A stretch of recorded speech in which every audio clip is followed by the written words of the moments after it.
अब हम देखते हैं प्रश्नावली 1.3 का अगला क्वेश्चन नंबर 6। क्वेश्चन नंबर 6 क्या देखो, P/Q के रूप की परिमेय संख्याओं के अनेक उदाहरण दीजिए। ये अनेक उदाहरण ले लिए हमने।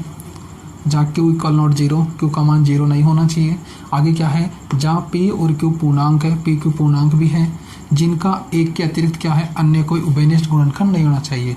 P और Q में एक के अतिरिक्त कोई भी गुणनखंड उभयनिष्ठ नहीं आ रहा, यानी ये दोनों के दोनों किसी एक पाड़े में विद्यमान नहीं है। ठीक है, आगे क्या बोल रहा है, और जिसका शांत दशमलव प्रसार है। क्या आप ये अनुमान लगा सकते हैं कि Q को कौन कौन सा गुण अवश्य संतुष्ट करना चाहिए। तो पहले हम देखते हैं इनका दशमलव प्रसार किस प्रकार का है। देखो हम इनका क्या करते हैं, भाग लगा, 5 में 2 का भाग लगाते हैं तो 2.5, 13 में 5 का भाग लगाते हैं तो 2.6, 21 में 10 का भाग लगाते हैं तो 2.1, 7 में 2 का भाग लगाते हैं तो 3.5। ठीक है, क्या बोला था, और जिसका शांत क्या है, दशमलव निरूपण प्रसार है। सबका क्या है, इसका शांत है, ये भी शांत है, ये भी शांत है, और ये भी क्या है, शांत। ठीक है, सबका क्या दशमलव प्रसार शांत है।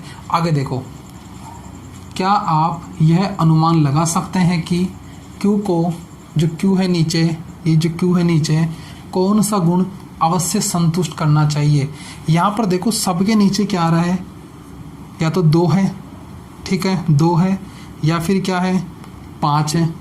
2 है, 5 है, और जो 10 है इसको मैं क्या लिख सकता हूँ, 10 को 2 गुणा 5 लिख सकता हूँ, यानी 2 और 5, यानी क्या है 2 और 5, या तो 2 आ रहा है या 5 आ रहा है, या फिर क्या है 2 या 5 एक साथ आ रहे हैं, 2 व 5, 2 व 5 इस प्रकार से आ रहे हैं। क्या Q का मान क्या है, 2 है या 5 है, या 2 व 5 दोनों आ रहे हैं। ठीक है, अगर इसके अतिरिक्त कोई अन्य होता, जैसे देखो एक हमारे पास है 7/3, या देखो 2 के अतिरिक्त तीसरा आ गया, 3 आ गया, 5 के अतिरिक्त भी आ गया 3, तो देखो अगर हम इस पर का दशमलव प्रसार करते हैं, यानी 7 में हम 3 का भाग लगाते हैं तो क्या आता है, 3 दूना 6, 1 भाग नहीं जा रहा, 0 पॉइंट, 3 तिया 9, 1 फिर 0, 3 तिया 9 फिर 1 फिर 0 लगा के 3 तिया 9, इस प्रकार से। यानी ये हमेशा क्या रहता, चलता रहता। जब Q का मान 2, 5 के अतिरिक्त होगा तो ये जो प्रसार होगा, ये जो प्रसार होगा वह किस प्रकार का होगा, अशांत प्रकार का होगा। यहाँ पर किस प्रकार का प्रसार आ रहा है, ये अशांत आवर्ती आ रहा है। तो यहाँ पर हम देख रहे हैं कि एक गुण कौन सा निकल कर आया इन सभी उदाहरणों के अंदर, कि हमें जो Q का मान रखना है, Q क्या रखना है यहाँ पे, 2 या 5 के घात के रूप में। ठीक है, 2 या 5 क्या है, 2 या 5 के घात के रूप में होना चाहिए, यानी 2 की पावर 1 या 2 की पावर 2 या 2 की पावर 3 इस प्रकार से हो सकते हैं Q के मान, या फिर 5 के घात के रूप में, यानी 5 की पावर 1, 5 की पावर 2, 5 की पावर 3 के रूप में हो सकते हैं, या फिर 2 व 5 दोनों।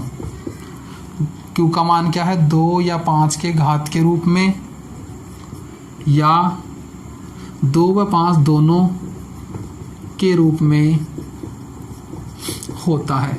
ठीक है, ये हमारा क्या है, एक गुण निकल के आता है जो इस क्वेश्चन के लिए Q का मान दर्शा रहा है। जो Q का मान होना चाहिए वो 2 या 5 की घात के रूप में हो सकता है, या फिर 2 व 5 दोनों के रूप में हो सकता है। तो हमारा अगला क्या था कि Q को कौन सा गुण अवश्य संतुष्ट करना चाहिए, तो ये एक गुण है जो संतुष्ट करना चाहिए। यदि हम 2 व 5 के अतिरिक्त कोई भी अन्य संख्या लेते हैं तो यह शांत प्रसार नहीं होगा। तो हमें तो शांत ही रखना था, क्योंकि क्वेश्चन में बोला था इन P/Q के प्रसार कैसे होने चाहिए, शांत दशमलव होने चाहिए। तो हम क्या करेंगे, 2 व 5 के अतिरिक्त कोई अन्य संख्या नहीं लेंगे। तो ये हमारा क्या हो जाएगा, इसका आंसर हो जाएगा।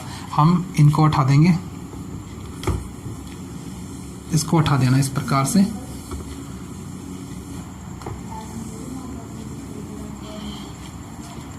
ये हमारा इसका आंसर।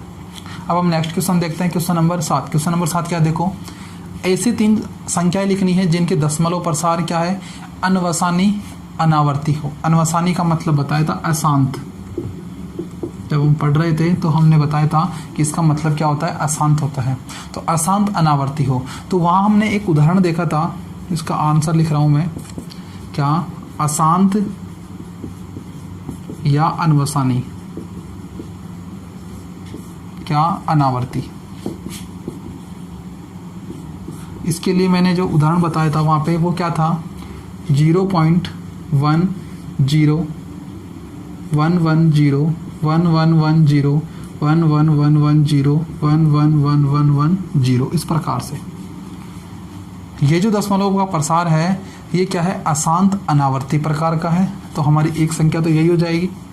अब हम दूसरा ले लेते हैं और देखो 2.02002 0002 इस प्रकार से, ठीक है। और एक और ले लो 0.70070707070770 इस प्रकार से, ठीक है। तो ये हमारी क्या हो जाएगी, अशांत अनावर्ती संख्याएं हो जाएगी। अब हमारा अगला क्वेश्चन है क्वेश्चन नंबर 8। क्वेश्चन नंबर 8 क्या देखो, परिमेय संख्याओं 5/7 और 9/11 के बीच की 3 अलग अलग हमें अपरिमेय संख्याएं ज्ञात करनी है। 3 क्या करनी है, अलग अलग हमें अपरिमेय संख्याएं ज्ञात करनी है। तो हम क्या करते हैं, देखो सबसे पहले 5/7 यानी 5 में 7 का भाग लगा के दशमलव प्रसार देखते हैं इसका, और 9 में 11 का भाग लगा के दशमलव प्रसार देखते हैं। तो देखो पहले क्या है हमारे पास 5/7, क्या करेंगे हम 5 में 7 का भाग लगाते हैं, ठीक है। भाग नहीं जा रहा तो 0 लगा के पॉइंट लग जाएगा। 7 49 कितना बचेगा 1, ठीक है। भाग नहीं जा रहा तो हम 0 लगा देंगे। 7 एकम 7 कितना बचेगा 3, फिर 30 बन जाएगा। 7 चौक 28 कितना आएगा 2, फिर 20 7 दूनी 14 कितना बचेगा 6, ये 60 बन जाएगा। 7 2 56 कितना बचेगा 4, 40 बन जाएगा, ठीक है। और 7 5 35 कितना बचेगा 5, वापस से 50 बनेगा। ये 50 से स्टार्ट हुआ था, 50 आ गया। तो हम क्या करते हैं यहीं तक ले लेते हैं इसको। ये वापस ये वाले जो अंक आए हैं हमारे पास 7 1 4 2 8 5, अगर हम भाग देंगे तो वापस से क्या हो जाएंगे, ये रिपीट हो जाएंगे इस प्रकार से, ठीक है। तो हम इसको क्या लिखते हैं, जो 5/7 था इसका मान कितना आ गया 0.714285 ये बार, ठीक है। ये हमारी संख्या प्राप्त होती है। इसको मैं हटा देता हूँ यहाँ से। आगे देखो दूसरी हमारे पास पिन क्या है 9/11, यानी हम क्या करते हैं 9 में 11 का भाग लगाते हैं। तो हम क्या करेंगे 9 में 11 का भाग लगाते हैं, भाग जाएगा नहीं 0 लगाते हैं और यहाँ पे पॉइंट लग जाएगा। 11 8 88 कितना बचेगा 2, ये 20 बन जाएगा। 11 एकम 11 कितना बचेगा 9, ठीक है। कितना बचेगा 9, वापस से क्या फिर 0।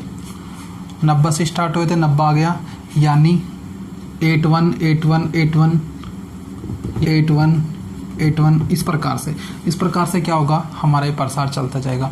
यानी हम इसको क्या लिख सकते हैं 0.81 का बार लिख सकते हैं इस प्रकार से। तो हमारा इसका मान कितना आ गया 0.81 का बार, ठीक है। अब देखो इसके और इसके बीच में हमें क्या करनी है, 3 अपरिमेय संख्या लिखनी है। और 3 अपरिमेय संख्या किस प्रकार से होगी, देखो पहली इन दोनों के बीच में अगर इससे तो बड़ी होगी इससे छोटी होगी, तो मैं इससे बड़ी देखो 0.7, ठीक है। 7 तो पहले आएगा ही, अब आगे कुछ भी ले लेता हूँ मैं, जैसे 2, ठीक है। फिर 0, फिर 7 2 0 0 7 2 0 0 0 इस प्रकार से ये एक अपरिमेय संख्या हो जाएगी। इस प्रकार से हम लिखते हैं, लिखना बता रखा है, क्योंकि अपरिमेय संख्याओं का जो दशमलव प्रसार होता है वो क्या होता है, अशांत अनावर्ती होता है। तो ये अशांत अनावर्ती रूप का ही है, ठीक है। आगे देखो दूसरी एक और लिखते हैं हम 0.7 तो आएगा ही।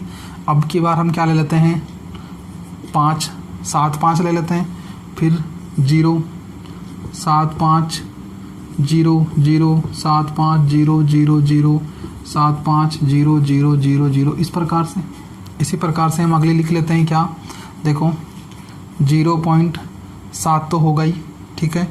अगला देखो इस 1 को ले लेते हैं और आगे देखो ये 4 ले लेते हैं, ठीक है। इसके बाद 0 0 7 1 4 0 0 0 7 1 4 0 0 0 0 इस प्रकार से ये हमारी क्या हो जाएगी, अगली अपरिमेय संख्या हो जाएगी। तो ये ज़रूरी नहीं है कि जो मैं बता रहा हूँ वही हो, इसके बीच में बहुत सारी क्या होती है, अपरिमेय संख्या हो सकती है। इन दोनों के बीच में अनंत अपरिमेय संख्या हो सकती है, तो इनके अलावा कोई और भी हो सकती है। आगे हम देखते हैं क्वेश्चन नंबर 9। क्वेश्चन नंबर 9 क्या है, देखो बताइए कि निम्नलिखित संख्याओं में कौन कौन संख्याएं परिमेय हैं और कौन कौन संख्याएं अपरिमेय हैं, ठीक है। ये देखते हैं हम। तो देखो सबसे पहले मैं एक चीज़ बताता हूँ इधर कि जो हमारी परिमेय संख्याएं होती है, जो परिमेय संख्याएं होती है उनका जो प्रसार होता है, परिमेय संख्याओं का जो प्रसार होता है वो एक तो शांत होता है और एक कैसा होता है, अशांत आवर्ती। पहला तो क्या है, शांत, और दूसरा कैसा है, अशांत आवर्ती। और जो हमारी अपरिमेय संख्याएं होती है, अपरिमेय संख्याएं होती है, इसका जो दशमलव प्रसार होता है वो कैसा होता है, अशांत अनावर्ती। कैसा होता है, अशांत अनावर्ती। अब देखो इन संख्याओं में जहाँ जहाँ पर शांत और अशांत आवर्ती होगा तो वह तो परिमेय संख्या होगी, और अशांत अनावर्ती होगा वह क्या हो जाएगी, अपरिमेय संख्या हो जाएगी, ठीक है। हम देखते हैं question number first. Question number first क्या है हमारा, √23, ठीक है। अब जब हम अपरिमेय संख्याएं पढ़ रहे थे तो वहाँ पर हमने बताया था जिन संख्याओं का अंडर रूट नहीं निकलता, ठीक है, वह हमारी सारी अपरिमेय संख्या होती है, √2, √3, √5, √7 इस प्रकार से। तो जो √23 है, √23 हमारी कौन सी संख्या हो जाएगी, अपरिमेय संख्या हो जाएगी। √23 क्या हो जाएगी, हमारी अपरिमेय संख्या हो जाएगी। अब आगे देखते हैं क्वेश्चन नंबर 2, 225। 225 का वर्गमूल कितना होता है, 15, ठीक है। 225 का वर्गमूल कितना होता है, 15। तो अब 15 को हम 1 लगा के लिख सकते हैं इस प्रकार से, तो 15/1 हो गया। तो हमारी ये भी क्या हो जाएगी, एक परिमेय संख्या हो जाएगी। ये कैसी संख्या हो जाएगी, परिमेय संख्या, क्योंकि हम इस 15 को नीचे 1 लगा के p/q के रूप में लिख सकते हैं, और ऐसी संख्या जिनको हम p/q के रूप में लिख सकते हैं वह सारी क्या होती है, परिमेय संख्या होती है। अगले देखिए क्वेश्चन नंबर 3। क्वेश्चन नंबर 3 में क्या है, देखो 0.3796 दशमलव प्रसार में दे रखी संख्या, पॉइंट के बाद जो संख्या है वो शांत हो गई, रुक गई, बार बार आगे नहीं चल रही, ना ही आवर्ती हो रही। तो जब शांत हो जाती है संख्या तो वह कैसी होती है, परिमेय संख्या होती है। तो ये कौन सी हो जाएगी, हमारी परिमेय संख्या हो जाएगी। आगे देखो अगला क्वेश्चन है 4th, 7.478 478 478, यह आगे चलता रहेगा इस प्रकार से। क्या 478 478 478 आगे चलता रहेगा। अशांत है, अशांत है, और कैसी है, आवर्ती होगी। अशांत आवर्ती, अशांत आवर्ती कौन सी संख्या की होती है, परिमेय संख्याओं की।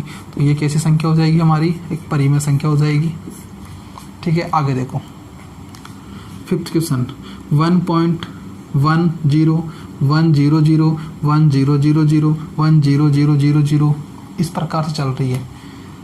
अशांत तो है लेकिन किसी संख्या की आवर्ती नहीं हो रही, किसी अंकों की आवर्ती नहीं हो रही। तो ये कैसी हो जाएगी, अशांत अनावर्ती। और अशांत अनावर्ती किस प्रकार की होती है, अपरिमेय प्रकार की। तो ये कैसी संख्या हो जाएगी, हमारी अपरिमेय संख्या हो जाएगी। तो इस प्रकार से क्या हो जाएंगे, हमारा ये क्वेश्चन हल हो जाएगा।